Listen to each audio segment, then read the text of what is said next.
Good day, Dumelang, Sanbonani, Abshengi. My name is Mariki Bothma and welcome to a brand new show called SKARS. We all have scars. We all have stories to tell. You may not have physical scars like some of us, but you may have emotional, mental. There are so many forms of scars. This show is all about you sharing your stories. But many times we find ourselves looking at TV shows and questioning what qualifies that person to be a presenter for the show or to give advice on this kind of show. Well, I'll be your presenter, Mariki Bothma, Untomza Mazulu, Zindli Ntomza KZN. So today, as your first show, we have a few surprises, but now the tables are turned on me. With me today, I've got Refilwe. Refilwe, how are you? Hi, Mariki, and thank you for having me on the show today. It's a pleasure.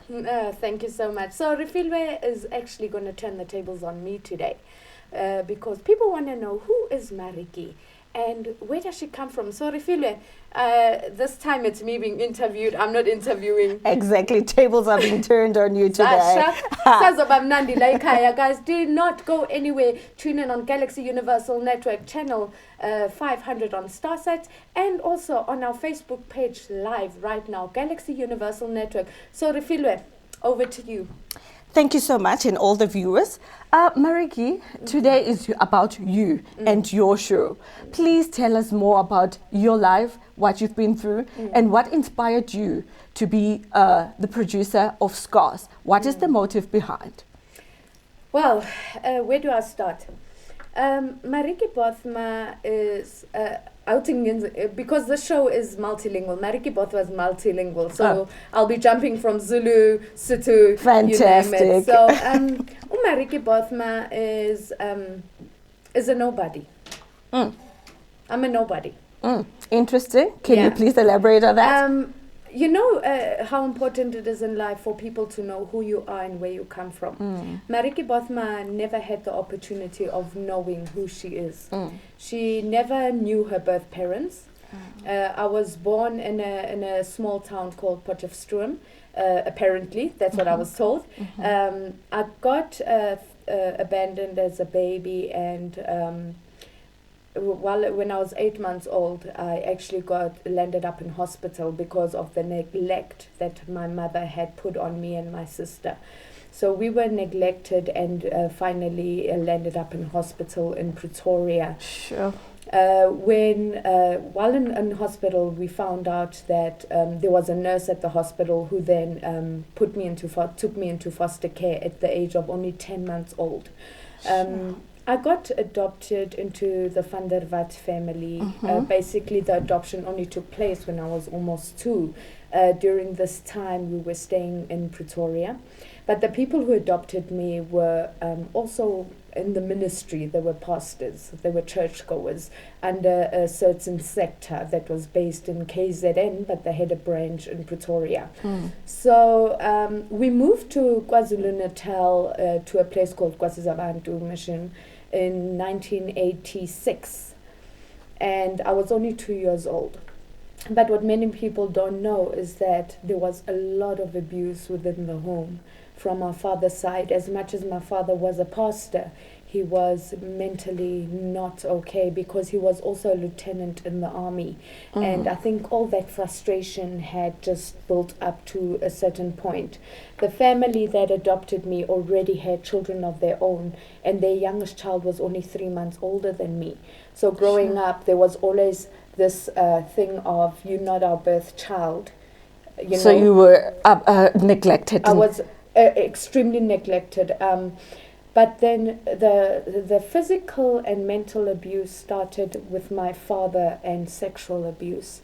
That's the priest. Yes. The pastor. Yeah. He started sexually abusing his daughters from a very young age. And from my memories, I remember being physically abused a lot. They used to beat me up for things I wouldn't do. If my brothers or sisters did something wrong, they would blame it on me. So from a young age, all I knew was being abused, mentally, physically, emotionally. When I talk about physical abuse, I'm talking about between the age of 2 till the age of about 13. I would be whipped a lot. I would be locked up in a little room for things I didn't do. They would make me eat uputu namanzi as punishment. They would tell the school that mina ngiyagula. In the meantime, I'm being locked up and physically abused. I remember there were times when I was about 8 years old when I can't remember what I did wrong, but my clothes were ripped off and it was written all over my body that I'm a ngisfebe. Ooh. And I was only 8 years old. And they told me I will be like my birth mother who threw me away. I'll be a good for nothing. I can imagine how it affected you.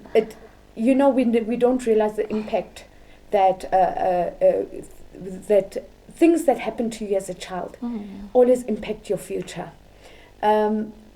Just to run a bit forward, I was sexually abused by my father on this mission, which was supposed to be a church place, but not just by my father, by some of the other church leaders as well. And when we talk about being abused, number one, child labor was a big thing. When you get punished for doing something wrong, bekumele uyosebenza emasimini, or bekumele usebenze in some or other way. But at the age of, I was halfway through standard 5 when, just to revert back, my father left Kwasizabantu Mission in 94. He actually ran away from home. That's when the sexual abuse stopped. And but I've obviously thought that the abuse in general would stop, but it actually got worse. Sure. That's so heartbreaking to hear that. So how did you manage your schoolwork and all the abuse at home? How did you cope? You know, unfortunately, in the sector I grew up in, you never had a chance to actually talk. Because when you would talk about what was going on, bebeti unamanga, they used to call you a liar. They used to tell you abazalbako ministers and things. But they knew what was going on. They actually knew what was going on, and they did nothing to stop it. And that's the sad part about churches and these so-called Christian sectors. But halfway through standard 5, my mother then decided that, you know what, well, obviously I was chased away from school because the sector I grew up in, if you talk to a boy, you get expelled. Sure. If you wear anything shorter over your knees, you get expelled. So I got expelled from school halfway through standard 5. And I had to go through a counseling process in their cult as they wanted. And because I wasn't repenting the way they wanted me to repent, they decided to punish me by chasing me away from the premises.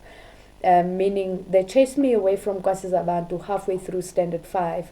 And they said to me straight that, look, asikuzalanga. We never gave birth to you, so you're not allowed to go back to school. So as you see me today, I have no education whatsoever. I never went to high school. I never got the feeling of being a child.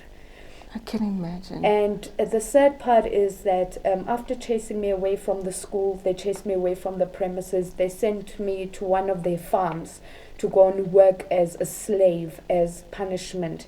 They sent me to a farm in Lichtenberg where I had to cook for their dogs and eat with the dogs. That was punishment for me not being Christian. So you had to eat dog food? Yes, I had to cook ipapa, like porridge and bones for their dogs, and that was part of my punishment for not being the Christian they wanted me to be.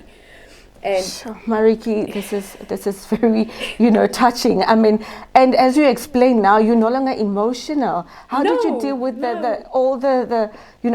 it's you never deal with it. You just accept that. I always accepted that I was good for nothing, and that's the sad part about me. I had accepted that I was born to be a nobody because I had nobody. I never knew my parents. I never knew, I didn't know what I would do, but it got to so bad at that farm that I got to a point where I tried to commit suicide. And because I did that, they decided, you know what, Vele, we never wanted you and no one wants you. And that's when I became a street child. So being abused at home to being a street child. To being a street child. Number one, I'm a white little girl with no education. All I know is how to khuluma Zulu, and all I know is how to sing. And I landed up in the streets of Hillbrow, and I'm sorry. I know it. You know, we It's- tend to see people on the streets and we judge them, you know. People, you know, the sad part about being a street child is not one white person ever came out and said, here's a slice of bread, or why are you on the streets as a little girl? You know, no one cared. And I would literally stand in the corner of the streets and sing. And the little bit of money I would get, I would pay the security to bath. Because what people don't know is you get raped almost every night on the streets. You had to go through that again. I had to go through it again. And I had, you know, there are nights that you actually pray, you wish you would die. Because you have nowhere to go. You have no food. You eat from the bins. And when the sun comes up, all you do is stand at the robot and sing. And all people do is throw names at you. They don't ask who you are, why you're there. You're such a small girl. And I'm a small human being. And I met this one white girl in the streets. Her name was Michelle. And she had run away from home because her father was also abusing her. And we became friends. But the unfortunate part was she was into the drugs, and she was also a prostitute because that was her survival mechanism. And it was in 2002, on the 22nd of August. When I mean, we're just talking like 2002. I mean, it's like yesterday. It's and like, you know what? yeah, you know. Sure. What happened was, we were in this. It was late at night. We were looking for another corner to sleep because she was running away from some people she owed money, and they found us, 8 guys, and they raped us. They stabbed her 37 times. Yes. And I got stabbed 16 times. Sure. And after that, everything was a blank. I woke up 3 months later in Baragwana Hospital. So were you in coma? I was in a coma for 3 months, and she didn't make it. She died. Sure. That's bad. It was bad for me when I came out and I still had nowhere to go. I had to go back to the same streets that had murdered me. Mentally, emotionally, I was dead. And I had nowhere else to go. You lost hope. I mean, I've never had hope. You know how sad it is for someone to say they've never had hope?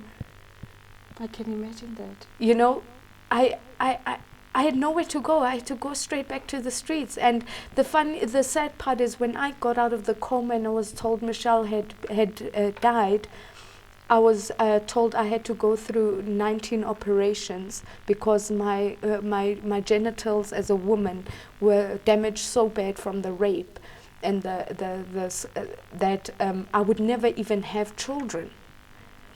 That's what they told me. But and how did that affect you? You know, in life they say you can forgive, but you will never forget. I live with the memories every day of my life. And I made a conscious decision that every time they told me I was good for nothing, every time they told me I wasn't wanted, I would tell myself, "Ngelinye ilanga ngizobakhombisa." I will show them. That's the spirit. I will be someone. And I don't care what people think or say about me. But I actually wanted to die. I was dead.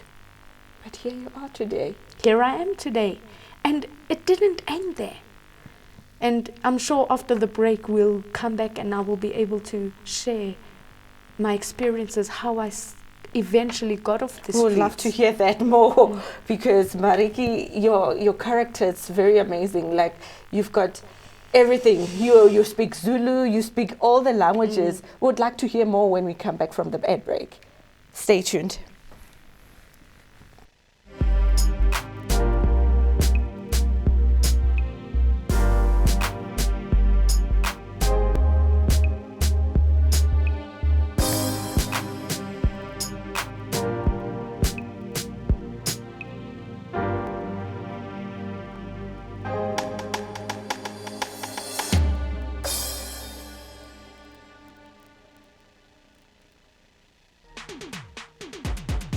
Feel the heat.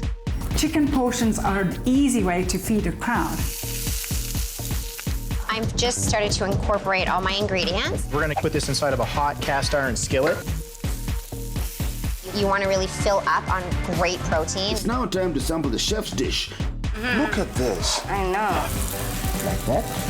Feel the excitement. The chicken is on the spot. Feel the heat with StarSat. Feel the heat. I love Adam Selman. The girls are really thin. I think it looks very glamorous from the outside. The life of a model in New York City. There is such cool prints. So many. You know what? I'm buying this. Look at me and all the selfie sort of thing. Honestly, I didn't really know that was actually a job. It just didn't occur to me. Congratulations. Feel the excitement. Feel the heat with StarSat. Feel the heat.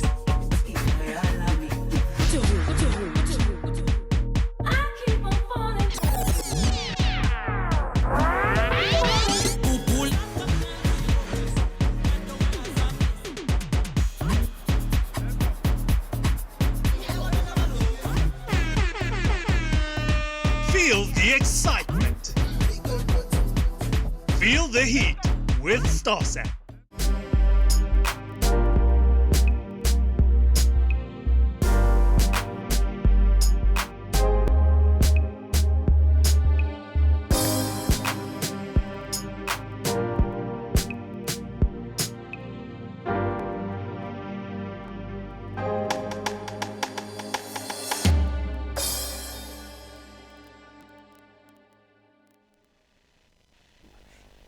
Welcome back to our show called SKARS. As today we are hosting our host, Mariki Bothman. Please, Mariki, tell us more about the journey that you had to go through until today, that you made it. You're a Zulu girl, speaking all languages, exactly. Please take us through that journey, please. Well, obviously I had to go back to the streets after the hospital, and eventually after I was on the streets for 2 years until Pastor Ubabumboto one day came and said, you know what, I always see you at the robot singing Yahlabelela, and you're not selling yourself. Don't you want to come and live with my family at Palm Springs, Everton? And obviously for me it was first as very scary. I didn't know, could I trust these people? Because everyone I've ever trusted in my life hurt me. But eventually after 2 days he came back and I accepted that I'll go with him. Bangithatha waKwaMbotho, I stayed with them at Palm Springs, Everton. I even churched with them at Old Apostoli. And they actually got me my first double checker for Checkers. Oh, so you worked at Yes, Checkers I worked at supermarket. Checkers. I pakisha mashalofu. I did the whole thing, but I could never hold a job. Nothing I ever did was putting me anywhere. I couldn't hold a job. I actually met my husband while working at Checkers. Oh, so you met your soulmate. Well, so I thought.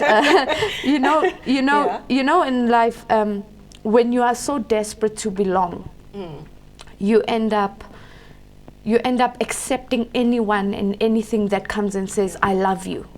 And I want you to be part of your life. So the first man who came and said, I love you, I fell for the guy. 3 months later, we actually got married in court.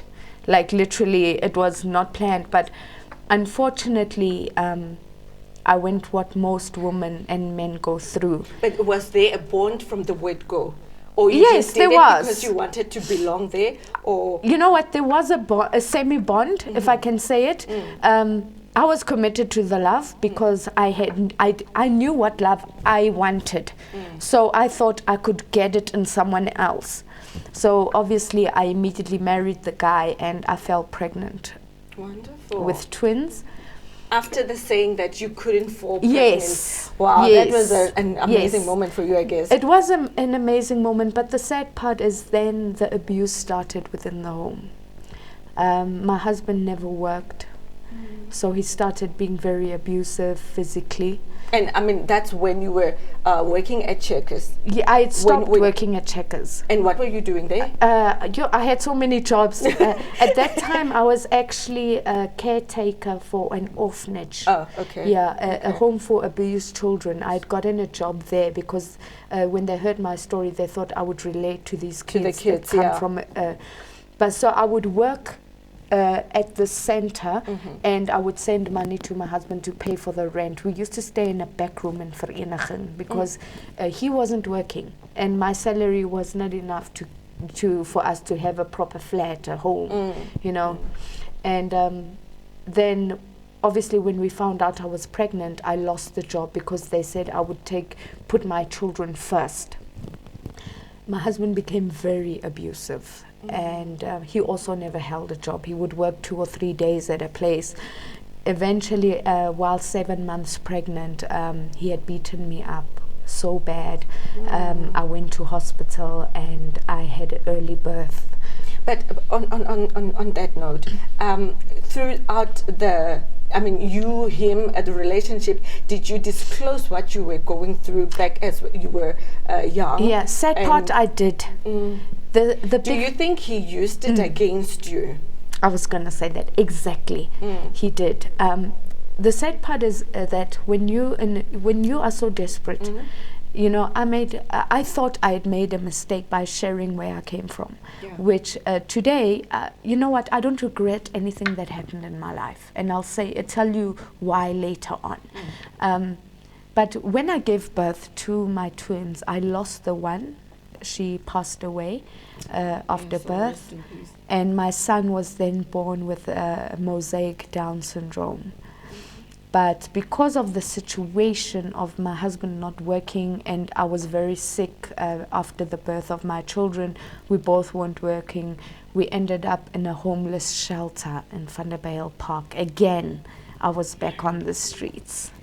So after your marriage, thinking that things will just work out and all, like, it had to go back to where you started. It had to go back, and the worst part is that I actually lost my son because the social workers saw us at this homeless shelter, and they said, you can't take care of your child, and my son was taken away from me at 4 months and given away for adoption without me even being given a chance to be a mother to him. So even today you don't know where your son is? I know where he is, but they last allowed me to see him when he was 5 and he's turning 14. So the system fought me, and when that happened, is really saddening. When I lost my son, I actually left my husband. I walked away from the marriage, and Did you parted ways like in a very good manner, or you just packed and just packed and left? I packed and left because he was the one that was supposed to, as the man, take care of us, and he couldn't do that. So I just packed my bags and I left, and I went into the worst time of my life. Living on the street, you think I had it worse, but living in depression is even worse because I got involved with drugs. I got involved with a lot of things trying to take away this pain. The only thing I had, just to numb you, not to think of everything. And I mean, you know the pain of trying to fit in and be something and someone and belonging. Here you get your own child, your own blood, and that gets ripped away from you, like you don't have a say. I can imagine. It's not like I was a bad mother, it's just my circumstances were not okay. And you were never given a chance to even explore, you know? Never. And I had always promised myself that if I have children, I'll give them the life I never had. And you know, I walked away from that relationship, and I met a lot of people during my journey. I was not fully divorced yet when I met my daughter's father. Okay. And that again was the first man who came and said he loved me, he'll take care of me. Honestly speaking, I didn't love him. I just needed a place to stay. I needed a roof over my head. Yeah, I mean, you don't have any trust in any man I don't trust any man anymore. Yeah. You know, and I went into this relationship and I fell pregnant again. Interesting. And I had the most amazing, beautiful daughter. And unfortunately, again, I found myself in a very abusive relationship. And I stayed because that's all I knew. I was scared if I leave, where do I go? Again, I'm going to be homeless. So you stayed because you needed security. You just needed shelter. I needed shelter, and I would rather take a man beating me almost every day and calling me names. My ex used to call me, in Afrikaans, he used to call me, yes, Lara Slankak.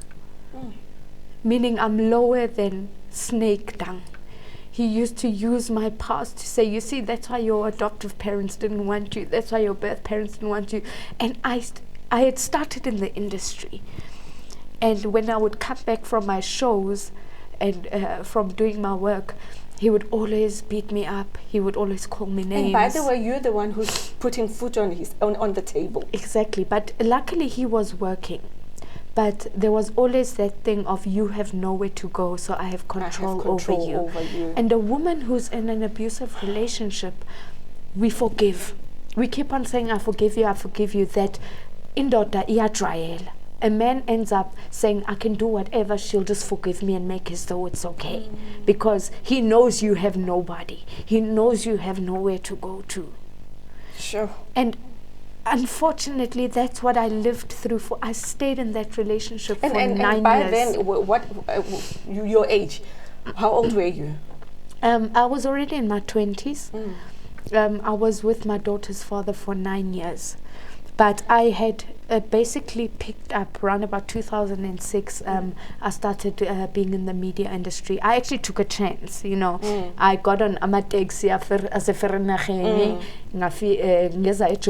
I came to audition for I Want to Sing Gospel. Oh, so you were in that show? I wanted to be on the show. You know, I knew I don't have any education. I knew I wanted to be a nurse. I knew I would never be a nurse. So I thought, okay, let me try something else. And all I know is how to sing in Zulu, Ngesotho nangesiZulu. And I took a chance, came to audition, and they were like, mlungu ucula ngesiZulu, awufuna ukuzo actor, you know. And then 2 weeks later, I started a small role on Ikasi Stories with Abothokozani Nkosi and them. And then next thing I got a call from Muvango, and so I started picking myself up, you know, and then obviously in the person I was in a relationship with is a very big racist. So it started becoming a problem in the relationship that mina sengisebenza nabantu abamnyama kakhulu. So he didn't want you No, he didn't. Ooh. He didn't, and that would give him more reason to beat me up. Unfortunately, that is the truth. I mean, that's the third person that you were involved with. In the second one. The second one. Yeah, my daughter's father. Okay. And the abuse got so bad. Obviously King Pie came, and then everyone started talking about. Yeah. You know, and they're like, oh, you know. And how did you learn the language? I mean, not every white woman that we see out there can like speak Zulu fluently like you do. You know what? Before I went to KwaZulu, because of the church sector I grew up in, they had forced us to learn isiZulu, so that when my father preached in Afrikaans, we could interpret for him, because he would preach for the black people underground in the apartheid years. Yeah. So obviously, having gone to KZN, I did Zulu first language in primary school. It was my choice. But then Mimtuli, she used to concentrate on teaching me amasiko esintu. You know, and she's the one who gave me the name Untomzama Zulu. May her soul rest in peace. And obviously, being on the street, I would listen to people walking past me, and that's how I picked up Isuthu, Nesxhosa, and all these other languages. So you can both, read and write? Yes, I can read and write so all of them. So all the languages that you can actually speak? Mamela bona. I can do it all. You know, I believe in life that when you want to do something, do it 100%. Fully and do it for the right reasons. Mina, I learned languages because I wanted something to hold on to say I'm good at this. And look where it got you. It did. But let's you. be honest. Ukuthi ngumlungu okhuluma isiZulu didn't get me where I am, because abelungu baningi abakhuluma isiZulu. You know, what got me to where I am is being honest and true to who I was and where I came from. We all have. Most people have a tendency, once you get fame, you forget ukuthi umangutswa kai. Yeah. True. And we always try and live up to this facade of I have to wear fancy, I have to do this, or to live up to your brand, because now abantu sebekubukela phezulu, you know. And me, I had decided I'm not gonna fake it to make it. I'm gonna say this is who I am. Mariki Bothma has no education, and obviously I became more famous. I got more opportunities. I ended up. Then I started sharing my stories and my life story, and I started seeing people's lives being changed by asking, how did you make it? How did you make Like Tina, we were raped, but we're still not dealing with it well. When you were raped continuously, you were abandoned, you were abused, but still you are this vibrant person. How do you do it? Then every time I share my life story with people, I see people changing their lives, saying, "Ngiyabonga usipha amandla ukuthi nathi sikhulume. Usipha amandla ukuthi we can also overcome whatever situation we are going through." And I then saw myself all of a sudden as a motivational speaker. I started getting booked as an MC from music festivals, and when our president Jacob Zuma then was put into leadership as the president, I got a call that I'm the MC for the cultural program, and then my life just changed. Like everything just changed, and obviously my boyfriend, then my daughter's father, saw that I was getting a lot of love from outside. And that was a big no-no, and because I was his obsession, I was his, how can I say, I was his belonging. You belonged I to belonged to him, and he could not share me with the world. So when he saw you starting to be flourishing and everything, how did that affect the relationship? Because already it was not up to scratch. How did the abuse became worse? What many people don't know, there's an advert I did called Ibheka Mina Ngedwa. And what people don't know is that in that advert they had to make me look 50 years old, because when I got to set I was beaten up so bad that they had to make a plan to cover up my face so that people couldn't see. And when people look at us outside, they expect you as a celebrity to be a certain way. They do not know what you go through, what I go through, because we as human beings, it's our nature to judge people. Exactly. It is our nature to look at people in different ways, and we don't really, when I start a motivational talk, I always say Nyang tsiba kimang, and people be like, yeah, celebrity, Exactly, and I'll be no, Nyang tsiba kimang na. Do you know who I am? Do you go home with me tonight? Do you know if I have a plate of food on my table? Do you know if I'm being abused? You don't know me, you know my work. So get to know a person. Okay, Mariki, your story now, it's very interesting. I think we have to go on an ad break right now. We'll be back soon. Thank you. Thank you.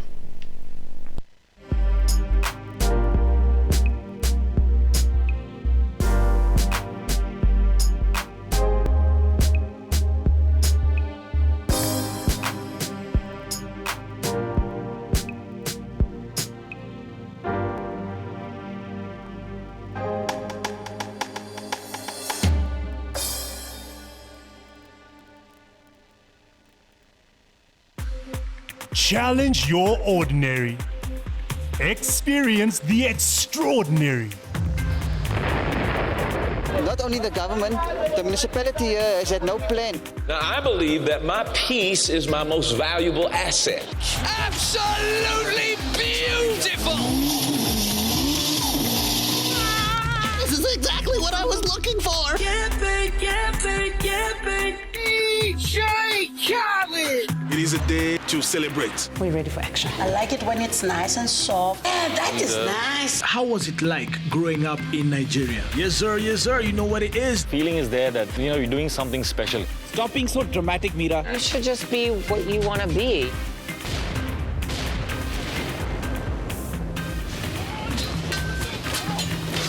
Experience the extraordinary with StarSat.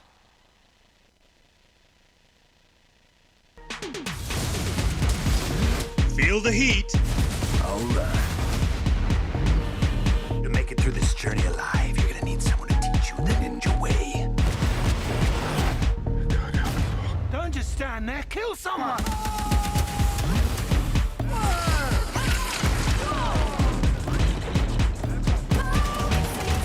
Feel the excitement. Feel the heat with StarSat.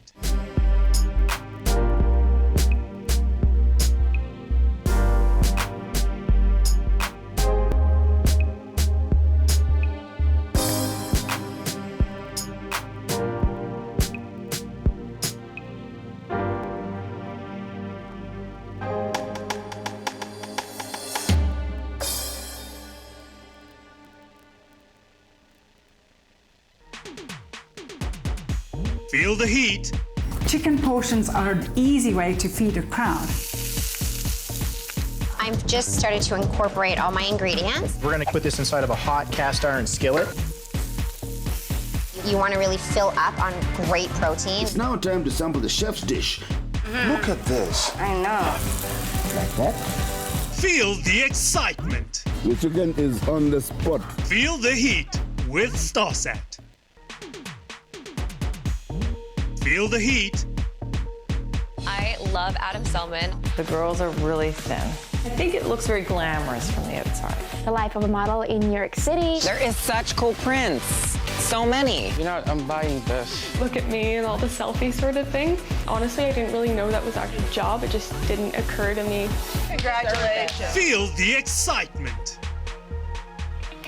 Feel the heat with StarSat. Feel the heat.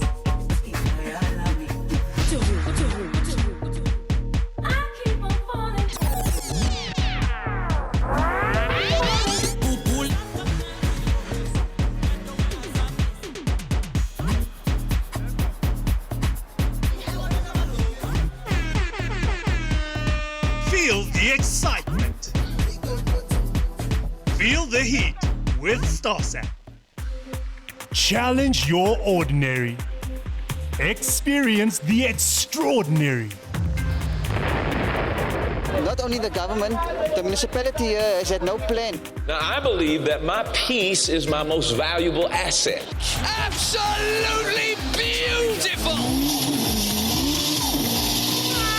This is exactly what I was looking for! DJ Khaled! It is a day to celebrate. We're ready for action. I like it when it's nice and soft. Yeah, that is nice. How was it like growing up in Nigeria? Yes, sir, you know what it is. Feeling is there that, you're doing something special. Stop being so dramatic, Mira. You should just be what you want to be.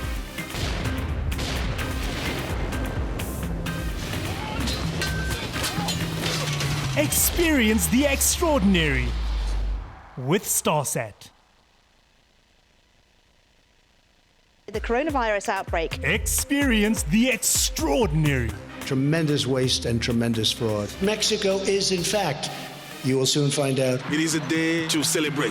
We don't approve at all what's going on. Well, I don't know if it's necessarily unusual. Challenge your ordinary. Not only the government, the municipality here has had no plan. Experience the extraordinary with StarSat.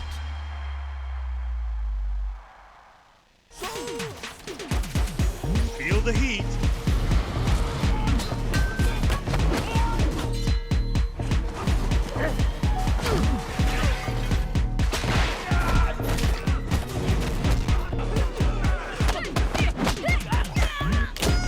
Feel the excitement.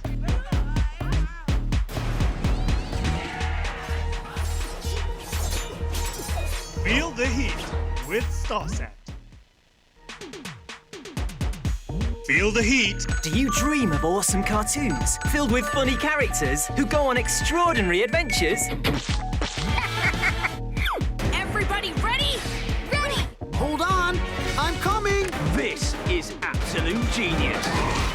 I'm on my way. I'm ready. Titans, go! Feel the excitement. Like it? I love it! Feel the heat with StarSat. Feel the heat. Just watch this. Let the pictures tell you everything. It's all the way through! Oh, what about that? That was really special. Those are the moments that supporters will remember. Feel the excitement. That was delightful. Feel the heat with StarSat.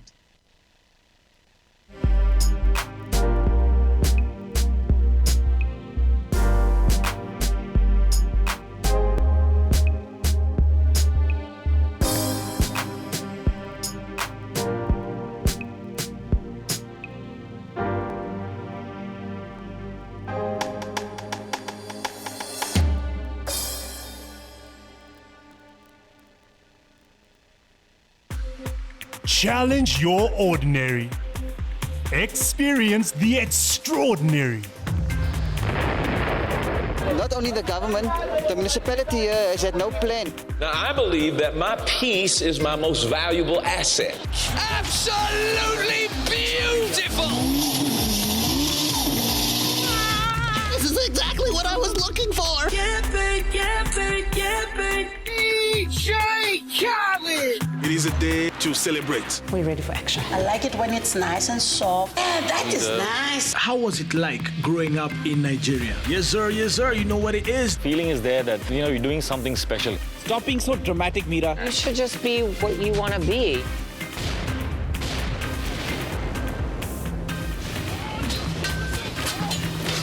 Experience the extraordinary with StarSat.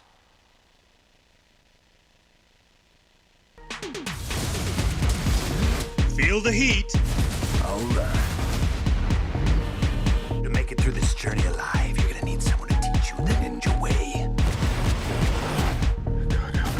Don't just stand there, kill someone!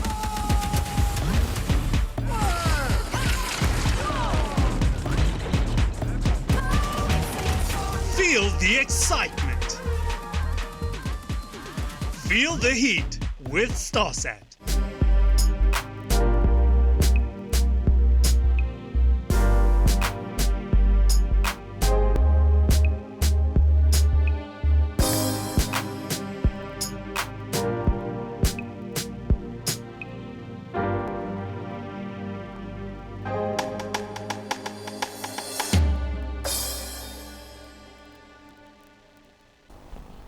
Welcome back, guys, on our show. We've got a surprise for you. We've got our performer by the name of Jay Nunus. He's going to be performing for us throughout the show. Just stay tuned.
nothing to find.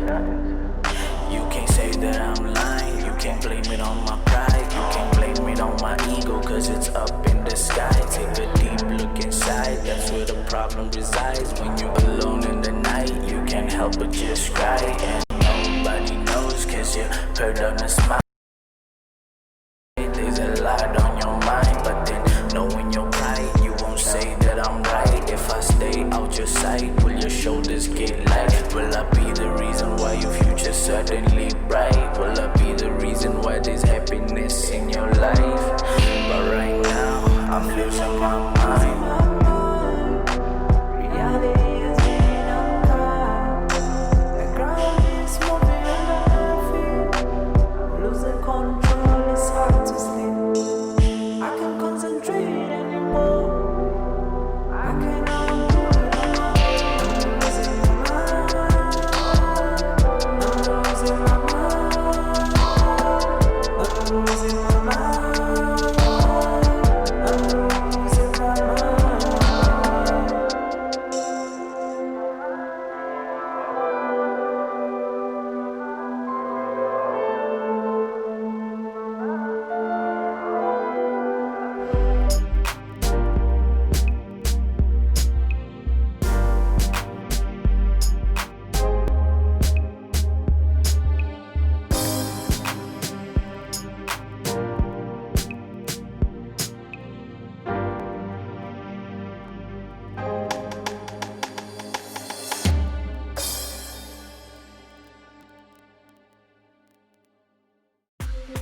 Challenge your ordinary. Experience the extraordinary. Not only the government, the municipality here has had no plan. Now, I believe that my peace is my most valuable asset. Absolutely beautiful! This is exactly what I was looking for! DJ Khaled! It is a day to celebrate. We're ready for action. I like it when it's nice and soft. Yeah, that is nice. How was it like growing up in Nigeria? Yes, sir, you know what it is. Feeling is there that, you're doing something special. Stop being so dramatic, Mira. You should just be what you want to be.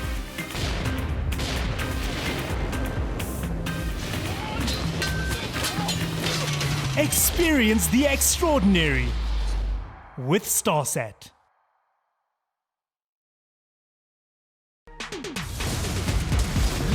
Feel the heat. Alright. To make it through this journey alive, you're gonna need someone to teach you the ninja way. Don't just stand there, kill someone!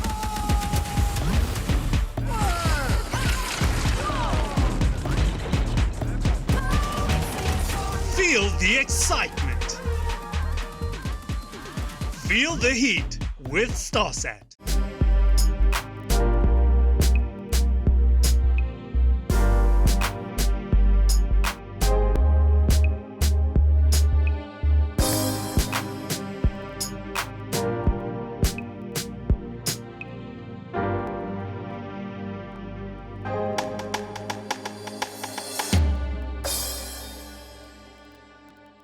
Welcome back, guys. What a lovely performance by Jay. And again, our guest, we still have another guest by the name of Koketso. So Koketso is Mariki's friend, I can say. Friend or son? A son. Oh, son, yeah. Okay, so I just want to find out, Koketso, you'll be telling us more about yourself. Mariki, how did you know Mariki? I met Mariki, I think it was 4 years. I think it was 4 years ago. 4 years ago. Okay. I saw a post on Facebook. She was like, she needed actors, photographers. By that time, I was doing photography. Then I was like, Mariki, because I knew her by that time, but we were not that close. So I was like, Mariki, I saw an opportunity that you posted on Facebook. Yes. Can I jump in within an opportunity? She was like, no, it's okay, it's fine. Come to Joburg. And I came to Joburg. I started living with her. She's been an amazing woman to my life. I won't lie. One thing I can tell you about Marika, she doesn't know how to give up. That's one thing I can describe her. She doesn't know how to give up. She's always fighting. She's she like if she eats, she wants everyone on the table to eat. Oh, that's a lovely Yeah, girl. that's true. Marie, oh, she's getting emotional. How do you feel about your son? How did you, build the relationship between you guys? Yes. You know, when Koketso came, he was skinny. And now he's muscular. Hey. You know, in life, what the street life taught me is that you need to. You know what, I was trying to give out all the love that I never received. Until today, I'm still to find true love. I'm still to understand what love is. And having been able to have, Koketso is not the only one. There are so many other young people that I have tried to be a mom figure to, or just to give them a push in life. Koketso is now actually, he's got his own clothing brand. Amazing. You know, and he always said to me, one day I want the world to know. You know, Koketso came to live with me in the one-bedroom flat in downtown Joburg. We some nights didn't have food, but we used to be there for each other. He didn't judge me for bringing him to Joburg, not being able to always provide. You know? But he always said, you know what, one day I'm going to make you proud. And he's made me proud. And it's so amazing to know that you made a difference in someone's life. I may not always be in his life, but I know somewhere a footprint is left. Amazing. So tell us about your... So 3 years ago, I started learning how to sew. So like sewing. Yeah, like sewing. So I started with shorts, because I was skinny by that time and I couldn't wear shorts.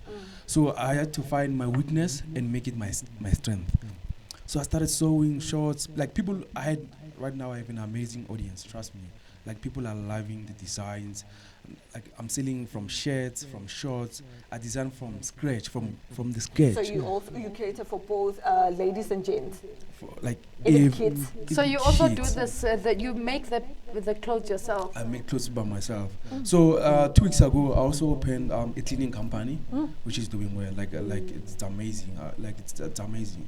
Like whenever I look at Marik doesn't know how to give up. Trust me when I say that. She's a pusher. She pushes so hard. She's like, okay, you're not gonna give up.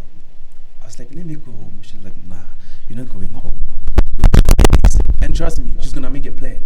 Then I was like, if Mariki can fight it, like a lot of people don't know her. I do, I know her. I've been close to her, trust me.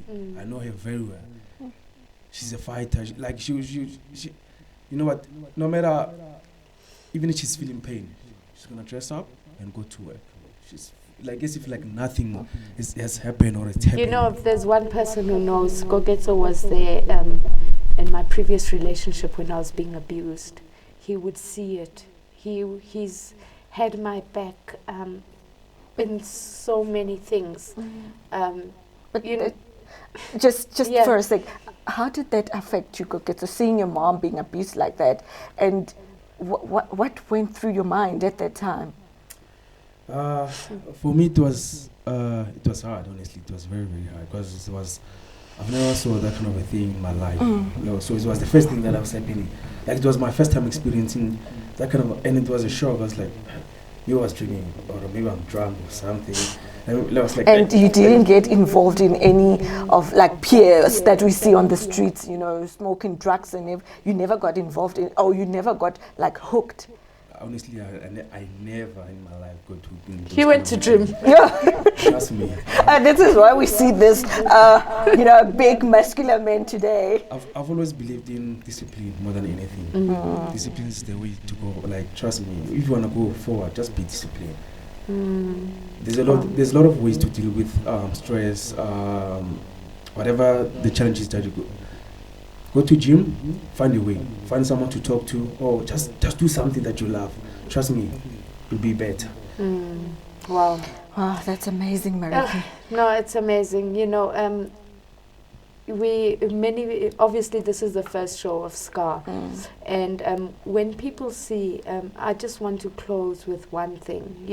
Mariki Bothma stands for 4 things. What has made me be who I am today, and what makes me to keep pushing. Yes, every one of us have been the victim. We are all victims. Yeah.